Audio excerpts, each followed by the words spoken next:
வணக்கம் ஜெயஹிந்த். இன்னைக்கு நம்ம சேனல்ல ஈரான், அமெரிக்கா மற்றும் இஸ்ரேல் இதோட போர் பதட்டம் உச்சகட்டத்தை எட்டியிருக்கு. அதை பத்தி ஒரு டீடைல்டு அப்டேட் பார்க்க போறோம்.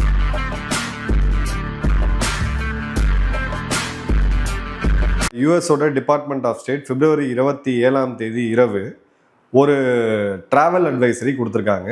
இஸ்ரேலில் இருக்கக்கூடிய நான் எமர்ஜென்சி சர்வீசஸில் இருக்கக்கூடிய, அதாவது ரொம்ப மருத்துவர்கள் அதை தவிர அமெரிக்கர்கள் உடனடியாக அங்கேருந்து வெளியேறணும் அப்படின்னு சொல்லிட்டு இதில் வந்து சொல்லியிருக்காங்க. இதில் அவங்களுடைய தூதரக அதிகாரிகள் மற்றும் அவங்களுடைய குடும்பத்தையும் சேர்த்துருக்காங்க. இதுக்கு அவங்க கொடுத்துருக்கக்கூடிய காரணம் வந்து சேஃப்டி ரிஸ்க், பாதுகாப்பு அச்சுறுத்தல் இருக்குது அப்படின்ட்டு. இது ஒரு நார்மல் டிராவல் வார்னிங் கிடையாது. தூதரக அதிகாரிகள் அவங்கள குடும்பங்களை வெளியேற்றுறாங்க அப்படின்னா இப்போ ஒரு போர் இங்கிருந்த உருவாகிறதுக்கான வாய்ப்பு மிக மிக அதிகமாக இருக்கு. ஏன்னா போர் உருவாச்சு, நாளைக்கு ஏவுகணை தாக்குதல் ஈரான் செய்கிறாங்க அப்படின்ற பட்சத்தில் நிச்சயமாக அமெரிக்க தூதரகங்கள் வந்து கை வைக்கப்படும். இஸ்ரேலில் நீங்கள் போனவங்களுக்கு தெரியும், டெல்லவியோட பீச் ரோடில் இந்திய தூதரகம் இருக்கும். ஒரு 5 பில்டிங் தள்ளி தான் பார்த்தீங்கன்னா அமெரிக்காவுடைய தூதரகம் இருக்கும். ஸோ இது கிளியராக ஒரு ராக்கெட் அண்ட் மிசைல் அவங்க வந்து அட்டாக் வந்து எக்ஸ்பெக்ட் பண்ணுறாங்க அப்படின்றது தெரியுது. ஏன்னா அமெரிக்காவோ இல்லை இஸ்ரேலோ ஈரானை தாக்குனா ஈரான் பதிலுக்கு எங்கே கை வைப்பாங்க அப்படின்னு பார்த்தீங்கன்னா இஸ்ரேலை வந்து கை வைப்பாங்க அப்படின்றது பார்க்குறோம். அதே மாதிரி பார்த்தீங்கன்னா இது ஆர்டர்டு அப்படின்றதுக்கு பதிலாக ஆத்தரைஸ்ட் அப்படின்னு கொடுத்துருக்காங்க. அதாவது நீங்கள் வெளியேறலாம், இது வந்து உத்தரவு கிடையாது, வாய்மொழி உத்தரவு இல்லை எழுத்துப்பூர்வமான உத்தரவு கிடையாது. அப்படின்ற போது கொஞ்சம், அதாவது ஒரு போருக்கு ஆல்மோஸ்ட் கிட்ட நெருங்கிட்டாங்க, ஆனால் கொஞ்சம் டோன் டவுன் பண்ணி கொடுக்குறாங்க அப்படின்றத பார்க்கணும். அதே மாதிரி பார்த்தீங்க அப்படின்னா அமெரிக்காவுடைய தூதரகம், லெபனானோட தலைநகரமான பெய்ரூட்டில் இருக்கிற தூதரகம் அப்படின்றதும் மேண்டேட்ரி டிபார்ச்சர் அறிவிச்சிட்டாங்க. ஏன்னா ரொம்ப அருகில் இருக்கக்கூடிய ஒரு நாடு வந்து லெபனான், ஈரானுக்கு. ஸோ அந்த இடத்துலையும் இந்த ட்ராவல் அட்வைசரி கொடுத்துருக்காங்க அப்படின்றத பார்க்குறோம். அதே மாதிரி பார்த்தீங்கன்னா அமெரிக்கா இஸ்ரேலில் இந்த ஒரு அமெரிக்காவுடைய இஸ்ரேல் தூதர் மைக் அவர்கள் என்ன சொல்லியிருக்காருன்னு பார்த்தீங்கன்னா, உடனடியாக எல்லாரும் வெளியேறுங்க, எம்ப்ளாயி ஷுட் லீவ் டுடே அப்படின்னும், அதே மாதிரி எந்த ஃப்ளைட் கிடைக்குதோ அதை எடுத்துகிட்டு வெளியேறுங்க அப்படின்னும், அதே மாதிரி உங்களுடைய முதல் ப்ரையாரிட்டி அப்படின்றது இந்த நாட்டை விட்டு வெளியேறதா இருக்கணும் அப்படின்னு சொல்லியிருக்காங்க. ஸோ இது வந்து பார்த்தீங்க அப்படின்னா ஒரு கிளியர் கட்டான ஒரு எஸ்கலேஷன் நோக்கி போகுது. இது ஒரு போராக உருவாகிறதுக்கான வாய்ப்புகள் இன்னும் அதிகமாக இருக்கிறத நம்ம பார்க்குறோம். அதே சமயம் சில ஆறுதலான செய்திகள் வருது. என்ன அப்படின்னு பார்த்தீங்கன்னா, இங்கே ஒரு கிளியர் கட்டான ஸ்ட்ராட்டஜியை அமெரிக்கா எடுத்திருக்கு. அதாவது கேரட் அண்ட் ஸ்டிக். நான் வந்து ஹோல்ட் பண்ணி வச்சுக்கிட்டு இருக்கேன், பேச்சுவார்த்தை சரியாக போகலை, என்னுடைய படைகள் எல்லாமே தயாராக இருக்குது, என்னுடைய உத்தரவுக்காக மட்டும்தான் காத்துட்டு இருக்காங்கன்னு சொல்லி ரொம்ப அதிரடியாக அக்ரெசிவாக ட்ரம்ப் ஒரு முறை ஒரு பக்கம். அதே மாதிரி இந்த போர் நல்லது கிடையாது, நாங்கள் முடிஞ்ச வரைக்கும் பேச்சுவார்த்தை நடத்துகிறோம், ஒமானுடைய அதிபரோட நாங்கள் பேசணும், பேச்சுவார்த்தை கரெக்டாக போயிட்டுருக்கு, ஸோ போர் இல்லாமல் இந்த பிரச்சனை முடிவு வரும்னு சொல்லிட்டு அமெரிக்காவுடைய துணை அதிபர் ஜேடி வான்ஸ் அவர்களும் பேசுகிறாங்க. இவங்க 2 பேருக்கும் முரண் அப்படின்னு சொல்லிட்டு நம்மளுடைய ஊடகங்கள் சொல்கிறாங்க. அது தவறான பார்வை. இது கிளியர் கட்டான ஸ்ட்ராட்டஜி. ஒரு பக்கம் நாங்கள் போரை விரும்பலை அப்படின்னு, அதே மாதிரி இன்னொரு சைடு பார்த்தீங்கன்னா எப்போ வேணால் போர் தொடுப்போம் அப்படின்னு அந்த கேரட் அண்ட் ஸ்டிக்கை கரெக்டாக ப்ளே பண்ணுறாங்க. இதில் ஸ்டிக்கை ப்ளே பண்ணுறது ட்ரம்ப்பு, அந்த கேரட்டை கொடுக்கறது அப்படின்னு பார்த்தீங்கன்னா அவர் துணை அதிபரான ஜேடி வான்ஸ். இதுலேயும் உள்ள இருக்கக்கூடிய ஒரு சூட்சமம் என்ன அப்படின்னு பார்த்தீங்கன்னா, அமெரிக்கா ஒரு டொமஸ்டிக் சென்டிமெண்ட்டில் அவங்களுடைய உள்ளூரில் இந்த போரை பெரும்பான்மையான மக்கள் நிச்சயமாக விரும்பலை. அப்போ ட்ரம்ப்புக்கு 2 முறை தான் அதிபர் பதவி அப்படின்றது இருக்கு. இனிமேல் ட்ரம்ப் இந்த 2 வருடம் கழிச்சு ட்ரம்ப் இனிமேல் மீண்டும் வர முடியாது அதிபராக. அவங்க அரசியல் சாசனத்தை தான் மாற்றி அந்த மாதிரி ரெடி பண்ணால் ஓகே, அதுக்கான வாய்ப்புகள் ரொம்ப கம்மி. ஜேடி வான்ஸ் அடுத்த அதிபர் வேட்பாளராக வரும்பொழுது ஜேடி வான்ஸை இப்போ ஒரு நல்லபடியாக காமிச்சாகணும். ட்ரம்ப்பை வந்து ஒரு பேட் காப்பான ரோல் எடுத்துக்கிட்டு அந்த இதில் மூவ் பண்ணுறாங்க அப்படின்றத பார்க்குறோம். அதே மாதிரி பார்த்தீங்கன்னா அமெரிக்காவுடைய KC-46 மற்றும் KC-135 இது மிடர் ரீஃபில்லிங்க்கு பயன்படுத்தப்படக்கூடிய, அதாவது நடுவானில் பறந்துட்டு இருக்கும்போது எரிபொருள் நிரப்பக்கூடிய டேங்கர்ஸு. இதுவும் பார்த்தீங்கன்னா இஸ்ரேலுடைய பென்குரியன் ஏர்போர்ட்டுக்கு வந்துடுறதை நம்ம பார்க்குறோம். அதே மாதிரி 9 KC-46 பெகசஸ் ஏர்கிராஃப்ட் வந்திருக்குது. அதே மாதிரி பார்த்தீங்கன்னா அதாவது இஸ்ரேலோட ஹிப்ரூ சேனல் 12 அவங்க பார்க்கும் பொழுது 20 ரீஃபியூலிங் ஏர்கிராஃப்ட் இங்கே வந்திருக்கு அப்படின்றாங்க. 20 எரிபொருள் கொண்டு நிரப்பக்கூடிய விமானங்கள் வந்தது அப்படின்னா 2003 எந்த அளவுக்கு படை குவிப்பை அமெரிக்கா செஞ்சாங்களோ அதை விட மிக அதிகமான படை குவிப்பை இப்போ செஞ்சிருக்கிறாங்க அப்படின்றத பார்க்குறோம். அதே மாதிரி பார்த்தீங்க அப்படின்னா யூஎஸோடைய மிலிட்ரி டேங்கர்ஸ் அவங்களுடைய கமர்ஷியல் விமானங்களோட சேர்த்து இப்போ இஸ்ரேலோடைய பென்குரியான் ஏர்போர்ட்டில் பார்த்தோம் அப்படின்னா பயணிகள் விமானம் ரொம்ப ரொம்ப கம்மியாக இருக்குது, இவங்களுடைய விமானங்கள் அதிகமாக இருக்குது. அதே மாதிரி துருக்கி, அதாவது ஈரானுக்கு நீங்கள் நேரடியாக போக முடியாது, துருக்கி துபாய் வழியாக தான் போக முடியும். அந்த நாடுகளும் ஈரானுக்கு உண்டான எல்லா விமான சேவையும் வந்து ரத்து செஞ்சுருக்காங்க. இப்போ போயிங் கேசி பெகசஸ் விமானத்தை எடுத்தீங்க அப்படின்னா 11,830 கிலோமீட்டர் அளவுக்கு போகிறதுக்கான ஒரு எரிபொருளை அதால் கொண்டு போக முடியும். ஸோ ஒரு மிகப்பெரிய படை பில்டப்பை பண்ணியிருக்கிறாங்க அப்படின்னு பார்க்குறோம். அதே மாதிரி உலக வரலாற்றிலே முதல் முறையாக தங்களுடைய கிரவுன் ஜுவல்னு சொல்லக்கூடிய F-22 ராப்டர் ரக விமானங்களையும் இப்போ பார்த்தீங்க அப்படின்னா இவங்க வந்து கொண்டு வந்து இஸ்ரேலில் நிறுத்தியிருக்காங்க. இது ரொம்ப ரொம்ப ஒரு சிக்னிஃபிகண்ட்டான டெவலப்மெண்ட். இதில் காமெடி என்ன அப்படின்னு பார்த்தீங்கன்னா சைனாவுடைய ஒரு கமர்ஷியல் இன்டெலிஜென்ஸ் நிறுவனம் மிசார் விஷன் வந்து இது சேட்டலைட் புகைப்படத்தை எடுத்து இன்டர்நெட்டில் போட்டிருக்காங்க. எத்தனை இருக்குன்னு சொல்லி 11 F-22 ராப்டர் ரக விமானங்கள் இருக்குது அப்படின்றத பார்க்குறோம். இப்போ F-35க்கும் அவங்களுடைய ஸ்டெல்த் பாம்பர்ஸான B-1 B-2 பாம்பர்ஸுக்கும் இதுக்கும் என்ன டிஃப்ரென்ஸ் அப்படின்னு பார்த்தீங்கன்னா F-22 ராப்டரோடைய அடிப்படை ரோல் என்ன அப்படின்னா கம்ப்ளீட்டாக யாராலையும் கண்டுபிடிக்க முடியாத அளவுக்கு ஒரு எதிரியோட வான்வெளிக்கு உள்ளே புகுந்து அவங்களுடைய radar, missile battery, command post. இப்போது இந்த மிசைல் பேட்டரி எப்படி ஒர்க் ஆகுது அப்படின்னு பார்த்தீங்கன்னா ஈரானுக்கு இருக்கக்கூடிய ஒரே ஸ்ட்ரென்த் அவங்களுடைய ஏவுகணைகள். அந்த ஏவுகணைகள் எப்படி ஒர்க் ஆகுது? ஃபஸ்ட்டு ரேடார், அது கண். அந்த கண் ஒரு விமானத்தையோ இல்லை எதையோ ஒன்று பார்க்குது, இல்லை அவங்க வந்து எதிரி நாட்டில் ஒரு பேலஸ்டிக் ரக ஏவுகணையை ஏவணும்னு முடிவு பண்ணுறாங்க. அந்த இன்புட் அந்த கமாண்ட் போஸ்ட்டுக்கு வரும். இது ஒரு 5லேருந்து 6 வாகனங்கள் இருக்கும். அந்த கமாண்ட் போஸ்ட்லேருந்து வரக்கூடிய இன்புட் அந்த கம்ப்யூட்டரில் ப்ராசஸ் பண்ண பிறகு எந்த டார்கெட்டு என்ன மாதிரியான ஏவுகணைன்னு முடிவு பண்ண பிறகு அந்த இன்புட் வந்து கன்னுடைய அந்த பேட்டரி அந்த டியூப் மாதிரி இருக்கும், பார்த்துருப்பீங்க, வாகனங்களில் மவுண்ட் பண்ணுது. அந்த இடத்துக்கு கமாண்ட் போகும், அங்கேருந்து ஏவுகணைகள் போகும். இந்த 3த்தையும் தாக்கி கம்ப்ளீட்டாக அழிக்கிறது தான் F-22 ராப்டரோடைய பிரைமரி ரோல். அப்போது இவங்க என்ன மாதிரியான தாக்குதல் யுக்தியை கடைபிடிக்க போகிறாங்க அப்படின்றது தெரியுது. ஃபஸ்ட்டு சைபர் அட்டாக், ஈரானோடைய கம்யூனிகேஷன் நெட்வொர்க்கில் தகவல் தொடர்பை வந்து துண்டிக்கணும். 2வது எலக்ட்ரானிக் வார்ஃபேர், அங்கே இருக்கக்கூடிய ஜிபிஎஸ் எல்லாத்தையுமே ஜாம் பண்ணி அவங்களோட விமானங்கள் டேக் ஆஃப் ஆகாமல் பார்த்துக்கிறது. பெரிய அளவுக்கு விமானங்கள் அவங்ககிட்ட இல்லை. அவங்களுடைய ட்ரோன்ஸ் போன்றது எல்லாமே ஜிபிஎஸ் பேஸ்டாக இருக்கக்கூடிய ட்ரோன்ஸை குருடாக்குறது, தடுமாற வைக்கிறது.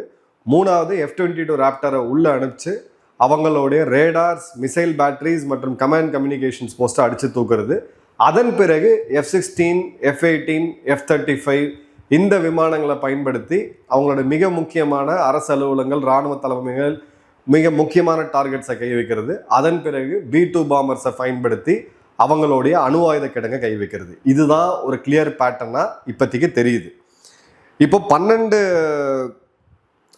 F-22 ராப்டர்ஸ் அப்படின்றது ராயல் ஏர்ஃபோர்ஸோடைய அந்த இங்கிலாண்டில் ஆரம்பித்து இப்போ 11 இங்கே வந்திருக்கு, அவுடாவில் வந்திருக்கு, 1 வந்து ரிட்டர்ன் ஆகிருக்கு அப்படின்றத பார்க்குறோம். டிரான்ஸ்போர்ட் லாஜிஸ்டிக் கார்ட் வந்திருக்கு. அதே மாதிரி F-22 ராப்டர் நம்ம சொல்லக்கூடிய சப்ரேஷன் ஆஃப் எனிமி ஏர் டிஃபென்ஸ்னு சொல்லக்கூடிய சீட் மிஷனுக்கு அவங்க பயன்படுத்துவாங்க. அதே மாதிரி ஈரானும் பார்த்தீங்கன்னா போன முறை அவங்களால, அதாவது அமெரிக்கா மற்றும் இஸ்ரேலால், குறிப்பாக இஸ்ரேலால் தாக்கி பழிக்கப்பட்ட இஸ்ரேலுக்கு அந்த ரேடார்ஸ்க்கு ரீப்ளேஸ்மெண்ட் அவங்க கொண்டு வந்துட்டாங்க.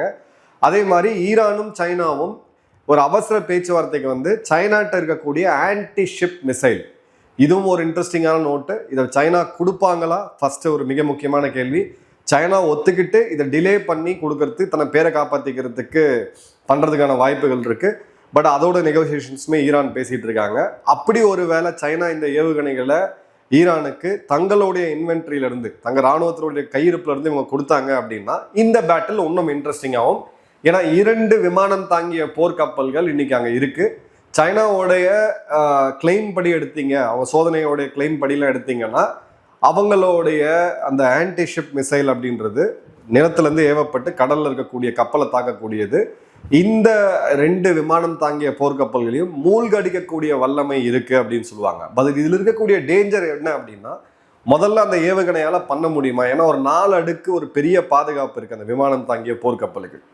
நம்ம ஐஎன்எஸ் விக்ராந்த் இப்போ சமீபமாக போயிருந்த போது கூட அங்கே நம்ம பார்த்தோம் அப்படின்னா அது ஏதோ நடுக்கடலில் அப்படியே சும்மா இருக்க மாதிரி நினச்சிட்டு இருக்காங்க எல்லாரும். அதுக்கு 4 அடுப்பு பாதுகாப்பு இருக்குது. அதை சுற்றி தனியாக போகாது. அது வந்து ஒரு பெரிய ஒரு போர்க்களம், ஒரு மிகப்பெரிய ஒரு கடல் அசுரன் அப்படின்னே சொல்லலாம். அதை விட 3 மடங்கு சைஸில் இருக்கக்கூடிய அமெரிக்காவுடைய விமானம் தாங்கிய போர்க்கப்பலை தாக்க முடியுமா? First question.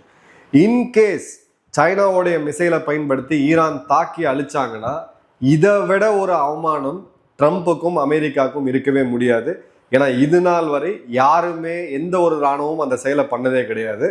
அதுக்கு பதிலடி அப்படின்றது அமெரிக்கா மிக கொடூரமான ஒரு பதிலடியை நிச்சயமா ஈரானுக்கு கொடுப்பாங்க. ஸோ இது ஒரு டேஞ்சரஸான எஸ்கலேஷன். ஈரான் என்ன பண்றாங்க அப்படின்றத பார்க்குறோம்.